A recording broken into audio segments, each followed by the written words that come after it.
जी नमस्कार। जैसा कि आप सबको पता है कि मुजफ्फरपुर दरभंगा मैठी टोल प्लाजा के पास किस तरह से 3 जगह आम रास्ता को रोक करके और लोगों को आवागमन से रोका जाता है, अवैध वसूली की जाती है। और 25 तारीख को पटना से आने के क्रम में मुझे इस तरह के क्रियाकलाप का ज्ञात हुआ। मैंने इसका विरोध किया और वहाँ से आने के बाद 28 तारीख को आप सबको जैसा कि पता है 10 जगह हमने आवेदन भी भेजा है, जिसमें गडकरी जी से लेकर के स्थानीय थाना तक को मैंने भेजा है आवेदन। पुनः 29 तारीख को मैं सशरीर गाय घाट थाना मुजफ्फरपुर में जा कर के एक आवेदन दिया, लेकिन वहाँ जाने के बाद थाना के लगभग सभी कर्मियों के द्वारा एक पक्षीय बात कही गई और सभी लोगों ने मैठी टोल प्लाजा के संवेदक के द्वारा ब्लॉक किए गए 3 आम रास्तों और वसूली की जा रही अवैध उगाही का समर्थन किया और उन्होंने कोई भी कार्रवाई करने से इनकार कर दिया और बाकायदा उल्टा मुझे ही समझाने लगे कि इस तरह से नहीं होता है, ऐसे में टोल का रेवेन्यू खराब होगा। एक एएसआई मिश्रा जी हैं, उनके द्वारा क्या कहा गया है ये थोड़ा सा आप इस वीडियो में देखिए। देखिए सर, आपसे जो हमको बात हुई पहले बोले कि 50-60 रुपए के लिए आएगा। सवाल 50-60 का नहीं है, सवाल है आम जनों को आप कोई भी पदाधिकारी या कोई भी टेंडर या संवेदक किसी भी आम रास्ता को बाधित करके नहीं रोक सकता है। ठीक है, उसका NHAI के थ्रू संवेदक बना है, वो NHAI से जो गाड़ी गुजरेगी उसका वो वसूली करेगा, उसका ये अधिकार है। लेकिन वो आदमी किसी को मजबूर नहीं करेगा कि आप गाड़ी इधर से घुमा करके इधर से जाए। सुन लिया आपने। एएसआई मिश्रा जी ने कहा कि 50-60 रुपया के लिए काहे लड़ रहे हैं, तो मैंने उसका उत्तर दिया कि सवाल 50-60 रुपया का नहीं है, राइट टू लिविंग लाइफ का है, जो कि आर्टिकल 21 है ना, वो प्रदान करता है भारत के नागरिकों को। और स्वयं मिश्रा जी ने ही एक बात और कही, उन्होंने कहा कि एक भी गाड़ी उधर से नहीं जाएगा। किस रूल रेगुलेशन के अंतर्गत संबंधित एएसआई ने कहा कि जो स्थानीय जो सड़क है, आम रास्ता है, जो स्टेट हाईवे स्टेट का बनाया हुआ, उसको ब्लॉकेज करने के लिए उन्होंने सही ठहराया। उसके बाद एक सब इंस्पेक्टर, उन्होंने, उनका नाम नजर आलम है, उन्होंने बताया कि टोल क्यों बना हुआ है, ऐसा है तो टोल को ख़त्म करवा दीजिए। उन्होंने भी इस बात का समर्थन किया कि आम रास्ता को जो ब्लॉकेज किया गया है टोल प्लाजा के संवेदक के द्वारा वो जायज़ है। ज़रा सा उनके इस बात को सुनिएगा। तो आपने मतलब एक कायदे से उसका यूज भी किया है फोर लाइन का। आप सराय से लेके सराय में देखो टोल दे दी, उसके बाद नहीं, मेरी बात सुन लीजिए। तो हम भी तो भारत के नागरिक हैं, मेरी बात क्या हमारा अधिकार है यूज करना? नहीं, अधिकार है तो उसी के लिए पेमेंट टोल क्यों बना है? ऐसा है तो टोल को खत्म करवाइए। तो सुन लिया आपने। नजर आलम साहब सीधा स्पष्ट रूप से बोल रहे हैं कि टोल को ख़त्म करवा दीजिए, टोल क्यों बना है। उसके बाद मिश्रा जी का ये थोड़ा सा बयान सुनिए। इसमें ये बोल रहे हैं कि संवेदक के द्वारा 9,000 से 10,000 में काम करता है। वहाँ का जो स्थानीय लोग है जो घेर के रखे हुआ है, वो सब जी जान लगा देता है। मतलब ये जो ब्लॉकेज किया हुआ है इसको भी वो जायज़ ठहरा रहे हैं। और मिश्रा जी का ये थोड़ा सा बयान सुनिए। हम तो गाड़ी से उतरबो नहीं किए, हम उससे कहे कि भाई सब आदमी लोग लग रहे हैं, तो चलिए रह जाइए हम लोग 50-60 भी रुपये रहते हैं, हम लोग रहते तो हम लोग साइड में वो सब है 2,000-10,000 रुपये में काम करता है, वो सब जी जान लगा देता है, उसको खिलाता पिलाता है। अगर तो आपके आदमी होगा तो आप ये लूट हुआ, इसको आप जी जान बोलते हैं, ये लूट हुआ। ये आम जनता को रास्ता रोक करके लूटना हुआ। हमने पैसा मांगा था, मांगा नहीं था, 50 रुपया नहीं दिए थे। 2 गो अपने घेर ले, एगो होने के लिए वो लेन से जाइएगा ना तो बखरी तरफ पिलकी जो रोड जाता है वहाँ पर भी घेरा है, वहाँ पर भी घेरा है, इधर से इधर भागता है लोग, यहाँ पर भी घेर दिया है, कैमरा लगा दिया है, वहाँ पर कुछ होता है तो तुरंत देख लेता है। उन्होंने कहा कि 2 गो लेन और घेरले है, 4 लेन से जाइएगा ना तो बखरी के तरफ पिलकी रोड जाता है, उधर से भागता है लोग, उधर से भागता है लोग, इसलिए घेर दिया गया है। कैमरा भी लगा हुआ है, सीसीटीवी। इससे आप अंदाजा लगाइए कि थाना की मानसिकता, थाना के अधिकारियों की मानसिकता इस अवैध उगाही और आम रास्ता को रोकने के प्रति कैसा है। जब मैं फ़ोन से बात कर रहा था तो हमारे साथ जो एक साथीगण गए हुए थे उनको नजर आलम साहब क्या बोलते हैं, जरा सा सुनिएगा। पहले सब के चक्कर में पड़ जाते हैं, कहीं ना अपना आराम से जिंदगी जिए, क्या जरूरी है। एनएचआई का यूज किए हैं कि नहीं आप थे साथ में? ना हमने। देखिए आप पटना से आ रहे हैं, एनएचआई का यूज किए हैं कि नहीं? आप सराय टोल दिए हैं, उसके बाद सराय से लेके यहाँ तक एनएच से आए हैं, फिर आप उसमें घुसते हैं, ये आपका भी कैरेक्टर शो करता है कि आप जो है टोल की चोरी करने की वजह से आप इधर घुस रहे हैं। सुन लिया आपने। उन्होंने कहा कि काहे ये सब चक्कर में पड़ते हैं, कहिए आराम से अपना जिंदगी जिएगा।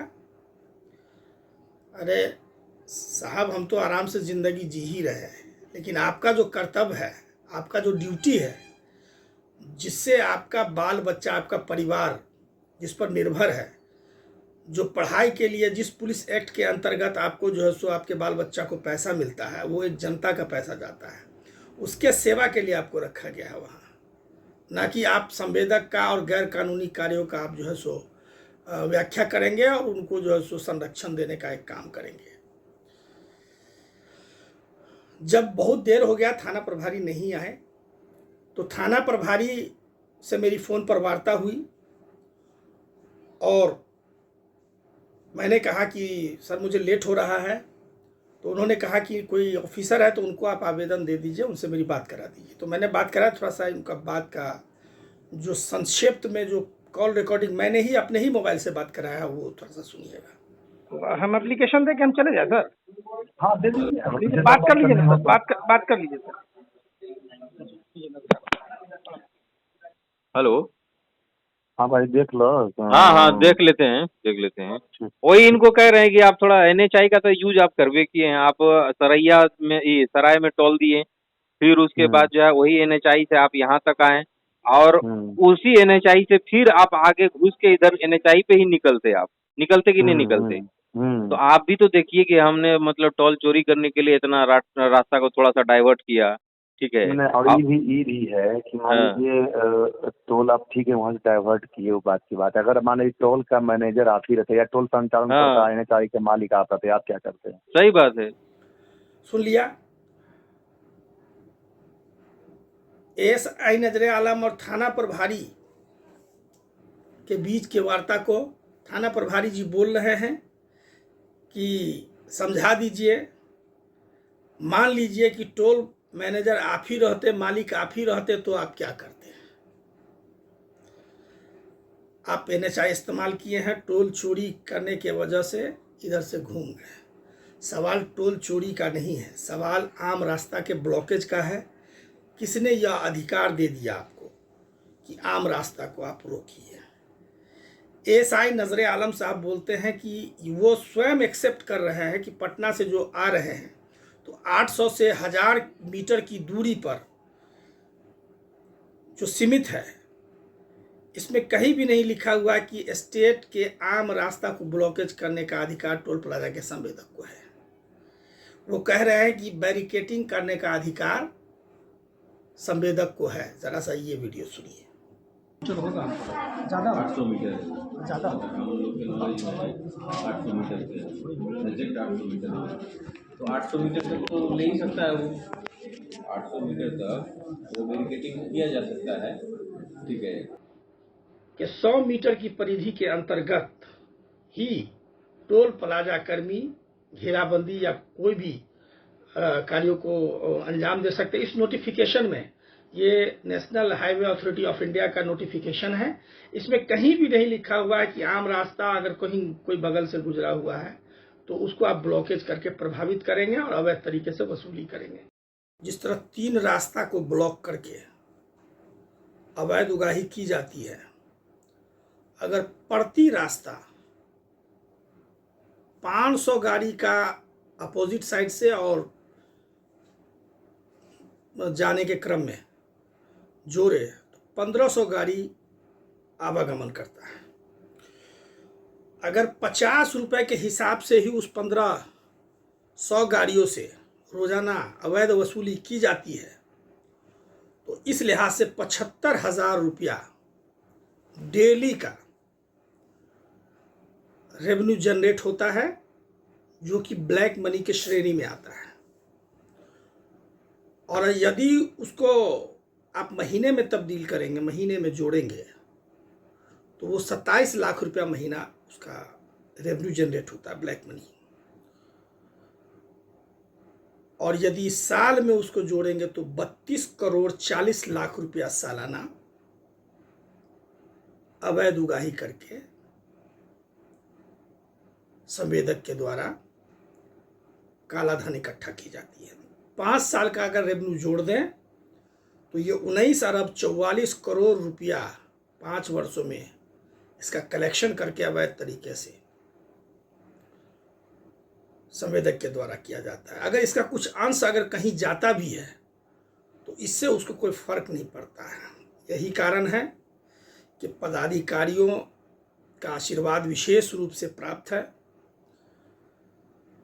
मैंने जब इस विषय पर थाना अध्यक्ष को अवैध रास्ता को ब्लॉकेज करने और मेरे साथ दुर्व्यवहार करने और अवैध वसूली करने को लेकर के आवेदन के विरुद्ध एफआईआर की बात कही गई फोन पर, जब मैंने जानना चाहा कि भाई एफआईआर हमारे आवेदन पर हुआ या नहीं हुआ या क्या कार्रवाई हुई, तो उनसे हुआ जो वार्ता है उनको आप थोड़ा सा सुनिए। हाँ, प्रणाम सर। प्रणाम प्रणाम, बताइए जी कैसे हैं सर, स्वस्थ हैं? हाँ बिल्कुल ठीक ठाक है। हाँ जी, वो हमारे वाला पर कार्रवाई नहीं हुआ सर?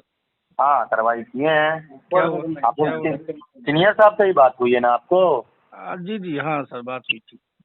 हाँ साहब हमको बताए हैं, रिपोर्ट बना के मैंने सबमिट कर दी, रिपोर्ट बना लिया है, सबमिट साहब को कर देंगे आज, सीनियर साहब को। अच्छा अच्छा, वो तो एफआईआर नहीं हुआ सर? रिपोर्ट जाता है, एफआईआर पे जिद क्यों आप बढ़े हुए हमको समझ में नहीं आता है। एफआईआर हम किस पर करेंगे? कल जब आपको नजरे इमाम भाई इतना बढ़िया से समझाया बैठाया, फिर भी आप अड़े हुए, एफआईआर किस पे कीजिएगा? एफआईआर किस पे कीजिएगा? हाँ उसमें सर आवेदन में तो सब चीज वर्णित कर दिया गया है ना। सुनिए ना, जी जी, सुनिए, हमारे एसएसपी साहब से बात करके बोलिए कि बड़ा बाबू एफआईआर नहीं कर रहे हैं। हम सर जिद आपको इतना प्रेम से समझाया गया, थाना पर आए, नजरे भाई बोला कि हाँ आए थे, बात विचार हुई है। नहीं नहीं, नजरे भाई तो बताए थे कि इस तरह से ऐसे आपने यूज किया उसको, वहाँ ऐसे किया। तब तो मेरे साथ मिसबिहेव हुआ, मेरे परिवार के साथ मिसबिहेव हुआ, आम जनता परेशान वीडियो में है। कहीं वीडियो में आपके साथ मिसबिहेव या आपके परिवार के साथ नहीं हुआ है? नहीं हुआ है। नहीं, वीडियो में कहीं नहीं वैसा लग रहा है कि मिसबिहेव कर रहा है या कोई गाली भी आपको कोई दे रहा है? गाली तो नहीं दे रहा, क्या कह रहा है कि नहीं जाने देंगे इधर से, चाहे जो कर दीजिए आप। अरे मेरे भाई, तो आप एनएचआई को मांगिए ना, आरटीआई में फाइल कीजिए एनएचआई द्वारा कि हाँ किस अंतर्गत मतलब सर आप एफआईआर नहीं करेंगे, यही रिपोर्ट सर आप एफआईआर नहीं करेंगे, यही आपका कहने का मतलब है, यही ना? है। आप FIR नहीं करेंगे उस पर। हम FIR नहीं करेंगे, आवाज मेरा रिकॉर्ड कर लीजिए, ठीक है? आवाज तो आपका शुरू से ही हम रिकॉर्ड कर रहे हैं। कोई दिक्कत नहीं है, हमारे सीनियर साहब से बात कर लीजिए। FIR आपको जवाब मांगना है, RTI से फाइल कीजिए, ठीक है? FIR तो खैर आपको करना ही होगा सर, आज कीजिए, कल कीजिए, 10 दिन के बाद कीजिए, हाई कोर्ट के ऑर्डर पर कीजिए, जैसे कीजिए, FIR तो करना ही है। अच्छा अच्छा, हाँ, अब आप लोग एक धमकी पक्षीय, किसको दे रहे हैं? धमकी किसको दे रहे हैं? आप नहीं, धमकी नहीं दे रहे हैं, लॉ हम बता रहे हैं आपको। धमकी है, ये आप कैसे बोल रहे हैं कि आपको FIR तो करना ही पड़ेगा? कैसे नहीं करना पड़ेगा, जब लॉ है उसमें कि जब मेरे साथ मिसबिहेव हुआ, आम रास्ता को ब्लॉक किया गया है। सुनिए ना, हाँ, आप हमारे सीनियर SSP साहब से बात कीजिए, और बात बाकी जब तक हम DTO से, जब तक DTO हम से सर DTO सुनिए से, ना, हम सर हाँ। से बात हुई थी माननीय DSP साहब से। अरे सर ने- DSP साहब से हमसे बात कीजिए ना पहले। अच्छा, पहले आपसे बात करें, उसके बाद DSP का मतलब DTO साहब को हमने प्रतिवेदन भेजा है, वो प्रतिवेदन का जवाब देंगे, ओकर बाद आगे की कार्रवाई होगी। आपका सर शुभ नाम हम जानना चाह रहे थे सर थोड़ा, है, आपका शुभ नाम। पूछ लीजिएगा सीनियर साहब से। अच्छा, आप बहुत मतलब RTI या फलाना कर रहे हैं नहीं, तो उससे आपको कोई तकलीफ है तकलीफ नहीं होगा। क्या? आपको जब बता दिए कि DTO द्वारा जब मेरा सत्यापन करवा लेते हैं रूट लाइनिंग का, आपके DTO से जब DSP साहब ने सत्यापन ऑलरेडी करवा लिया है और मुझे बताया गया कि हमको आदेश नहीं आया है अभी DTO द्वारा। लेटर DTO आपको लेटर हमको दे देगा। DSP साहब तो रूट आपको लाइनिंग बोले हैं ना का- सर FIR करने के लिए हुजूर। क्या DSP साहब तो बोले हैं ना FIR करने के लिए। SSP साहब हमारा नहीं बोले हैं तब? नहीं, DSP साहब सर, DSP साहब। SSP साहब सीनियर है कि नहीं है? ओ, मतलब DSP साहब का आदेश कोई मायने नहीं रखता आपके लिए ना? ऐसा क्या है? नहीं, आदेश तो हमसे जो भी एक कुर्सी ऊपर है वो मेरा सीनियर है। हाँ, तो सीनियर का भी आपको डायरेक्शन मानना भी एक माने जो है सो चलिए अधिकार रखिए फोन, होता है आप ना। फोन रखिए। सुन लिया आपने? थाना अध्यक्ष महोदय एक लाइन में बोल रहे हैं कि आप बहुत RTI करते हैं। हम FIR नहीं करेंगे, आप सीनियर SP को जा करके बोल दीजिए कि बड़ा बाबू FIR नहीं कर रहे हैं। सुन लिया ना? जब मैंने थाना अध्यक्ष महोदय से कहा कि भाई DSP साहब ने इस चीज़ का वेरीफाई कर लिया है कि वो गलत तरीके से उगाही कर रहा है, तो उन्होंने कहा कि सीनियर SP से आप बात कीजिए। मतलब थाना अध्यक्ष के नज़र में वरिष्ठ पदाधिकारी DSP साहब का आदेश कोई मायने नहीं रखता है। मुझे इस संदर्भ में जो शुरू में DSP महोदय से बात हुआ था उसका थोड़ा सा अंश सुनिएगा। ये DSP पुरी बोल रहे हैं, आप एक आवेदन दे दीजिएगा, हम पता किए हैं वो गलत कर रहा है, ठीक है ना? हमने आवेदन सर आज ही मैंने भेज दिया है। अच्छा, 10 थाने को आवेदन दीजिएगा तो FIR हो जाएगा। थाने को भी मैंने भेज दिया सर, मैं आवेदन भेज की दिया है। कॉपी आपको मैं भेज देता हूँ सर। अच्छा ठीक है, थाने को भेज दिए है ना? जी सर, ठीक है ठीक है। हम थाने को आवेदन भेज नहीं, वो दिए हैं। गलत कर रहा है, हम DTO से बात किए हैं, जी वो हमने गलत कर रहा है। हमने ये तो सर बाकायदा वहाँ पे यही ना बताया सर कि वहाँ पे 3 जगह बाकायदा वो NH की जमीन पर ऑफिस बना करके और वसूली करता है। और ये आज से नहीं सर, लगभग जो है सो 5, 7, 10 साल से हमको लग रहा है। हाँ, नहीं तो अब इसीलिए तो हम नियम कानून पूरा जानकारी लेके ना उस पर कार्रवाई करेंगे। सुन लिया आपने? DSP महोदय स्पष्ट रूप से बोल रहे हैं कि वो गलत है, आप आवेदन दे दीजिए, हम FIR करवाते हैं, FIR होगी। उसके बावजूद थाना अध्यक्ष FIR करने से मना कर रहे हैं, बोल रहे हैं कि हम FIR करवे नहीं करेंगे। जब इस बात का जिक्र मैंने DTO डिस्ट्रिक्ट ट्रांसपोर्ट ऑफिसर से करना चाहा तो ये भी तस्दीक हुआ कि वो अवैध है। DTO साहब ने भी कहा कि अवैध है। जरा उनके इस वार्ता को सुनिए। हाँ, प्रणाम सर। हाँ प्रणाम। जी, DTO साहब मुजफ्फरपुर बोल रहे हैं ना सर? हाँ बोल रहे हैं। उस टाइम में बात हुई थी सर, तो सर बोले थे कि जो है सो बिजी है। अच्छा ठीक है। कमिश्नर साहब के साथ साथ हाँ मीटिंग हाँ थी हाँ सर। ठीक है। वो वही जानना चाह रहे थे सर कि वो NH वाला क्या रूल है। वो DSP साहब जो बात किए थे आपसे, बात तो उनको बता दिए थे ना, कोई रूल नहीं है। उसको जो अपना है टोल प्लाजा, उसके अलावा वो कहीं नहीं ले सकता। वो सर? उसका टोल प्लाजा उसका ऑलरेडी बना हुआ है, तो 100 मीटर दूर से आगे क्यों ले लेगा? कोई रास्ता जा रहा है, गांव जा रहा है और तो 100 देख के मीटर लेगा। नहीं है सर, इधर से 800 मीटर पीछे है, और दरभंगा से जो तो फिर आइएगा तो 3 किलोमीटर पीछे से घेर दिया है 2 जगह। आज बदमाशी करता ही है ये साला। बताइए, अब ये आज से नहीं, 5-7 साल से लगातार हो रहा है। बिना संरक्षण के तो सर ये संभव है नहीं। अब तो इस पे हम लोग क्या बोल सकते जी हैं? जी जी जी जी जी सर, ऑफिशियली तो कुछ बोलना भी बेकार है सर। कुछ नहीं बोला, लेकिन है, इसको पूछे बुला करके प्रशासन, जिला नहीं, प्रशासन एफआईआर पूछे। के लिए सर दिए हैं, थाना प्रभारी स्पष्ट रूप से बोलता है कि हम एफआईआर करवे नहीं करेंगे, एकदम ऑफिशियली। तो किसी का नहीं करता है, आप ही का। अच्छा, नहीं करेगा तो रूल है सर, लॉ है दुनिया में, भारत में। हाँ, सुन लिया आपने। अब इससे अंदाजा लगाइए कि ये सरकार भ्रष्टाचार के प्रति कितना संवेदनशील है, इनके पदाधिकारियों का मनोबल कितना बढ़ा हुआ है। अवैध उगाही, अनैतिक कार्य, और आप बोलेंगे तो आपको ही धमकी दे दिया जाएगा।